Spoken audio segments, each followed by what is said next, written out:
Hello friends, welcome back to my channel. તો આજે આપણે બનાવીશું ખૂબ જ ટેસ્ટી એવા ભરેલા મરચાં। તો વિડીયો છેલ્લે સુધી જરૂરથી જોજો। એના માટે આ રીતના મરચાં લીધા છે અને આ રીતે કટ કરી લેશું। હવે મસાલો તૈયાર કરી લઈએ। તો 1 કપ જેટલો ચણાનો લોટ લીધો છે અને આ રીતે આપણે શેકી લેશું। કલર ચેન્જ થઈ ગયો છે। એક વાસણની અંદર કાઢી લેશું। અહીંયા આપણે ચવાણું ક્રશ કરીને ઉમેર્યું છે, ટોસ ક્રશ કરીને ઉમેર્યો છે, લસણવાળી ચટણી, થોડો ગરમ મસાલો, હિંગ, હળદર, સ્વાદ અનુસાર મીઠું અને અહીંયા આપણે ઉમેરી દઈશું થોડુંક તેલ, ખાંડ, લીંબુ। બધી વસ્તુને સારી રીતે આપણે મિક્સ કરી અને અંદર આપણે ધાણા ભાજી ઉમેરી દીધી છે। મસાલો તૈયાર થઈ ગયો છે। મરચાંને આ રીતે આપણે ભરી લેશું। બધા મરચાં ભરાઈ જાય પછી આપણે એનો વઘાર કરી લઈએ અને જે મસાલો વધ્યો છે એનો આપણે વઘારમાં ઉપયોગ કરીશું। તો અહીંયા એક કઢાઈની અંદર તેલ મૂક્યું છે। તેલ ગરમ થાય એટલે હિંગ અને હળદર ઉમેરી દેશું અને ડાયરેક્ટ આપણે મરચાં ઉમેરી દેશું।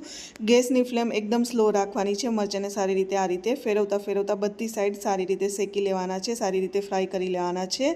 સરસ એવા મરચાં બને છે। આ રીતે ટ્રાય કરજો એકવાર। અહીંયા આપણે થોડું એવું પાણી ઉમેરી અને ઢાંકીને પકાવીશું 2 થી 3 મિનિટ જેવું અને અહીંયા તમે જોઈ શકો છો મસાલો ઉમેરી